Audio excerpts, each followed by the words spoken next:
TV ન્યૂઝમાં આપનું સ્વાગત છે। ઝઘડિયા ગ્રુપ ગ્રામ પંચાયત પાસે 15 મુદ્દાઓને લઈને એક નાગરિક દ્વારા આરટીઆઈ માંગવામાં આવતા ચકચાર મચી।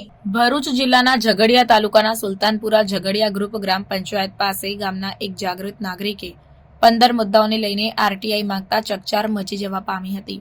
આ અંગે મળતી વિગતો મુજબ ઝઘડિયાના રજનીકાંત રમણલાલ શાહ નામના નાગરિકે સુલતાનપુરા ઝઘડિયા ગ્રુપ ગ્રામ પંચાયતના સરપંચ અને તલાટીને સંબોધીને આપેલ આરટીઆઈ અરજીના મુદ્દા નંબર 15માં જણાવ્યું કે અગાઉ ઝઘડિયાના ટેકરા ફળિયામાં રહેતા મોરલીભાઈ ખુમાનભાઈ પટેલ રજનીકાંતની કેબિન પર જેસીબી લઈને આવ્યા હતા અને કહ્યું કે તારી કેબિન હમણાં ને હમણાં ઉઠાવી લે તેમ કહીને ગાળો બોલવા લાગ્યા।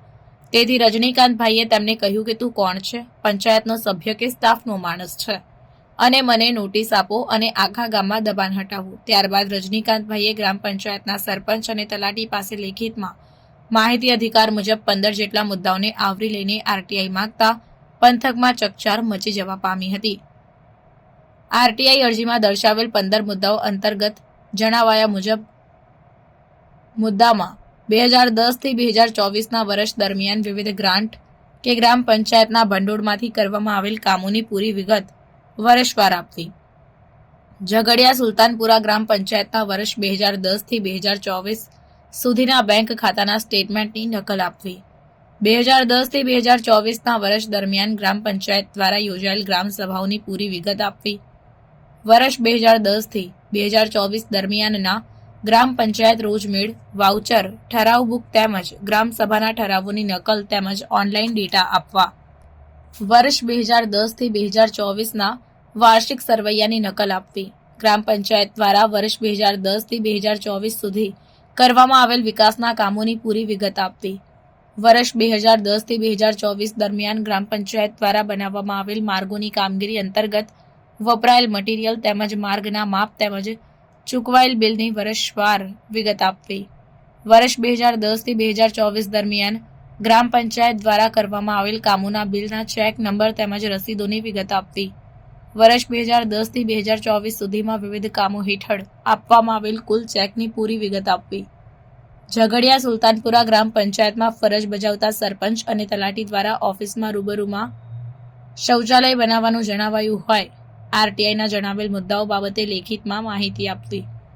ઝઘડિયા 4 રસ્તાથી સ્ટેશન સુધી તેમજ 4 રસ્તાના રાજપારડી રોડ પર મૂકવામાં આવેલ લારીઓ અને કેબિનોમાં બિન ગુજરાતી અને ગુજરાતી ઇસમો કેટલા છે અને તેમને વીજળીના કનેક્શન કોની પરવાનગીથી અને કયા ડોક્યુમેન્ટ્સથી આપવામાં આવ્યા છે અને આ લોકો દ્વારા કરવામાં આવેલ દબાણો તેમજ ગુજરાતી શાળા પાસે બનાવવામાં આવેલ શોપિંગ સેન્ટરનો વહીવટ કોણ કરે છે અને દુકાનોનું ભાડું કેટલું આવે છે।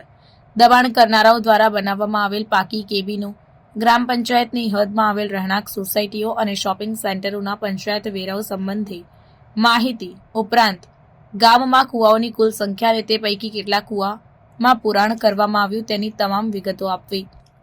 રજનીકાંતભાઈની કેબિન હટાવવામાં આવેલ મોરલી કોણ છે, તેની કઈ સત્તા છે અને તે કોના હુકમથી આવ્યો હતો તેની વિગત આપવી। શાંતિનગર ઝઘડિયા ખાતે સરકાર તરફથી મળેલ આવાસોમાં રહેતા લોકોના નામ પંચાયતને ભરવામાં આવતા વેરા કેટલા સમયથી રહે છે તેમજ તેમને અપાયેલ વીજળી કનેક્શનો સંબંધી માહિતી આપવી। ગ્રામ પંચાયતની હદમાં આવેલ રહેણાંક સોસાયટીઓના સંખ્યા, ગ્રામ પંચાયત દ્વારા લેવાતા વિવિધ વેરા તેમજ સોસાયટી ક્યારે બંધાઈ તેની વિગતો આપવી તેમજ મુદ્દા નંબર 15માં જણાવ્યા મુજબ મોરલી નામનો ઇસમ જેસીબી લઈને તેમની કેબિન હટાવવા આવેલ તે બાબતોને આવરી લઈને માહિતી માંગનાર રજનીકાંત રમણલાલ શાહે સુલતાનપુરા ઝઘડિયા ગ્રુપ ગ્રામ પંચાયતના સરપંચ અને તલાટી પાસે લેખિતમાં માહિતી અધિકાર મુજબ અરજી દ્વારા માહિતી માંગતા સમગ્ર તાલુકામાં આને લઈને ચકચાર મચી જવા પામી। રજનીકાંત શાહે આ માહિતી માંગતી અરજીની નકલ ગુજરાતના મુખ્યમંત્રી, ગ્રામીણ આવાસ અને ગ્રામ વિકાસ અગ્ર સચિવ ગાંધીનગર, સચિવ કાયદા વિભાગ ગાંધીનગર, ઝઘડિયાના ધારાસભ્ય, જિલ્લા વિકાસ અધિકારી ભરૂચ, તાલુકા વિકાસ અધિકારી ઝઘડિયા, ગ્રામ વિકાસ અને ગ્રામ ગૃહ નિર્માણ ગાંધીનગર તેમજ ભરૂચ કલેક્ટરને પણ મોકલી હતી।